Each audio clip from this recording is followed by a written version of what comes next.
देश के विकास में बाधक बने नक्सलवाद के खात्मे को लेकर प्रधानमंत्री नरेंद्र मोदी के नेतृत्व में केंद्र सरकार लगातार कार्रवाई कर रही है और केंद्र सरकार ने नक्सलवाद से प्रभावित कई राज्यों में अभियान चलाकर कई नक्सलियों को मार गिराया है। सख्ती के चलते कई नक्सलियों ने खुद सरेंडर किया है। नक्सलवाद को पूरी तरह से खत्म करने के लिए केंद्र सरकार ने 31 मार्च 2024 का लक्ष्य निर्धारित रखा है। केंद्रीय गृह मंत्री अमित शाह के निर्देश पर देश से नक्सलवाद के खात्मे के लिए केंद्रीय अर्धसैनिक बल जुटे हुए हैं। पेश है एक रिपोर्ट।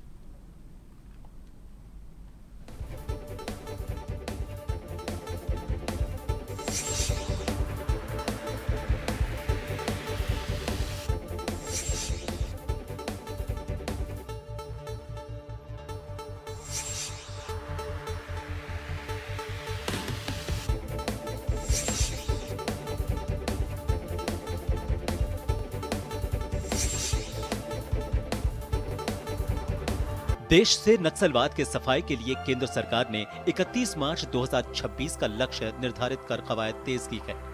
केंद्र सरकार का नक्सल मुक्त भारत के बाद का रोड मैप भी तैयार है। देश में नक्सलवाद की चिंगारी साल 1967 में पश्चिम बंगाल के नक्सलबाड़ी से भड़की। इसी गांव के नाम पर इस आंदोलन को नक्सलवाद भी कहा जाने लगा। तब सीपीआईएम के कट्टरपंथी धड़ों ने कर्ज में डूबे आदिवासियों और भूमिहीन किसानों के साथ मिलकर पश्चिम बंगाल के सिलीगुड़ी में जमींदारों के खिलाफ आंदोलन की शुरुआत की थी। 25 मई को तीर कमान से एक एसआई की हत्या कर दी गई, जिसके बाद की गई पुलिस कार्रवाई में कई लोगों की मौत हो गई। इस घटना के बाद से ही नक्सलवाद का सशस्त्र संघर्ष फैलना शुरू हो गया। पश्चिम बंगाल के नक्सलवाड़ी आंदोलन से शुरू हुआ ये नक्सलवाद धीरे धीरे देश के कई राज्यों में फैला और रेड कॉरिडोर बन गया। देखते ही देखते नक्सलवाद का ये रेड कॉरिडोर कर्नाटक से शुरू होकर आंध्र प्रदेश, तेलंगाना, महाराष्ट्र, ओडिशा, मध्य प्रदेश, छत्तीसगढ़ होते हुए झारखंड, बिहार और पश्चिम बंगाल तक पहुंचा। इस रेड कॉरिडोर में सिर्फ नक्सलियों का राज चलने लगा और यहाँ सरकारी मशीनरी फेल साबित हुई। कई वर्षों तक नक्सली खुलेआम अपने इरादों को अंजाम देकर समानांतर सरकार चलाते रहे और धीरे धीरे कई जिलों में नक्सलियों के प्रशिक्षण केंद्र भी संचालित होने लगे।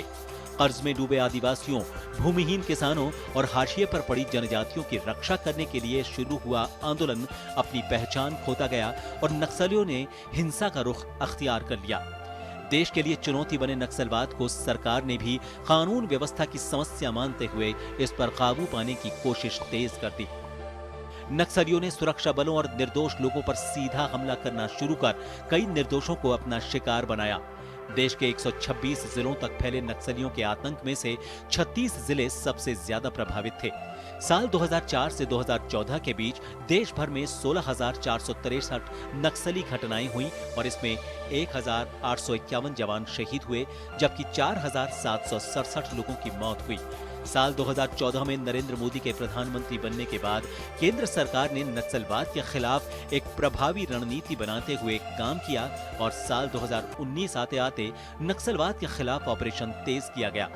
मार्च 2025 में केंद्रीय गृह मंत्री अमित शाह ने 31 मार्च 2026 तक नक्सलवाद को पूरी तरह खत्म करने का लक्ष्य तय कर दिया। लक्ष्य को पाने के लिए सुरक्षा बलों ने भी माओवादियों और नक्सलवादियों के ठिकानों को चिन्हित कर कार्रवाई तेज कर दी। साल 2025 खत्म होते होते माओवाद देश के कुछ जिलों तक सिमट गया और अब नक्सलवाद खत्म होने के कगार पर है। केंद्र सरकार ने प्रमुख सुरक्षा सहित अन्य योजनाओं के तहत वित्तीय सहायता बढ़ाकर वामपंथी उग्रवाद प्रभावित राज्यों की क्षमता को मजबूत किया।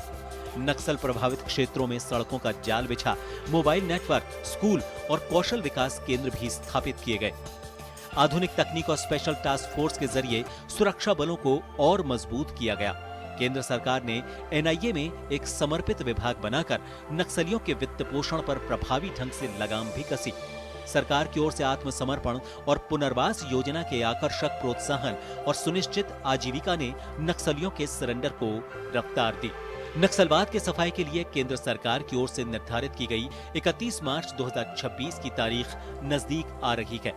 31 मार्च 2026 को जब सरकार भारत के नक्सल मुक्त होने की घोषणा करेगी, तो उसके बाद की स्थिति के लिए संबंधित क्षेत्रों के विकास के लिए कई योजनाओं पर एक साथ अमल भी शुरू किया जाएगा। सरकार इन इलाकों के गवर्नेंस मॉडल में बड़े बदलाव की सोच के साथ आगे बढ़ रही है। लंबे समय की शांति बहाली योजना पर काम करते हुए केंद्रीय सुरक्षा बलों से सुरक्षा की जिम्मेदारी को भी पूरी तरह राज्य पुलिस को सौंपा जाना तय माना जा रहा है। जन टीवी के लिए विवेक शर्मा की रिपोर्ट।